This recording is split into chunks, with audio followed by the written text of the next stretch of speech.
અમદાવાદ શહેરમાં દિવાળીનો તહેવાર પૂરો થયા પછી એટલે કે ગઈકાલે અમદાવાદ શહેરમાં અમદાવાદવાસીઓએ દિવાળીનો તહેવાર મનાવ્યા પછી ફટાકડા ખૂબ મોટા પ્રમાણમાં ફૂટ્યા હતા। એ પછી બીજા દિવસમાં વાત કરીએ તો એર ક્વોલિટી ઇન્ડેક્સમાં અમદાવાદ શહેરના અલગ અલગ વિસ્તારોમાં હવાના પ્રદૂષણની માત્રામાં સતત વધારો થયેલો જોવા મળી રહ્યો છે। અમદાવાદ શહેરના અલગ અલગ વિસ્તારની વાત કરીએ તો સૌથી વધારે રાયખડ વિસ્તારમાં 243 એર ક્વોલિટી ઇન્ડેક્સ, જ્યારે મણિનગરમાં 209 ચાંદખેડામાં 211, રખિયાલમાં 195, ઈસરો સેટેલાઇટ જે વિસ્તાર છે ત્યાં 162, ગ્યાસપુરમાં 184 air quality index, Vatva GIDC phase 4માં 224 અને ગાંધીનગર ગિફ્ટ સિટીની વાત કરીએ તો 209 એર ક્વોલિટી ઇન્ડેક્સ જોવા મળી રહ્યો છે।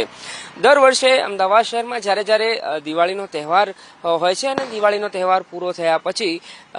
બીજા દિવસે એટલે કે સવારના સમયે અને દિવસ દરમિયાન હવાનું પ્રદૂષણની માત્રામાં વધારો થતો હોય છે, કેમ કે અનેક લોકો ફટાકડા ફોડતા હોય છે અને એ ફટાકડાનો ધુમાડો સાથે સાથે જે ધૂળની રજકણો હોય છે એ હવામાં મિશ્રિત થતી હોય છે, જેના કારણે જે હવાનું પ્રદૂષણ છે એમાં સતત વધારો થતો હોય છે અને સામાન્ય દિવસોમાં જે એર ક્વોલિટી ઇન્ડેક્સ હોય છે જે મોડરેટ પ્રકારનો હોય છે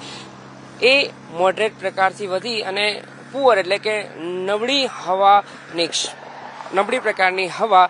પ્રદૂષણના કારણે બીજા દિવસે અથવા તો દિવાળીનો તહેવારમાં જોવા મળતી હોય છે।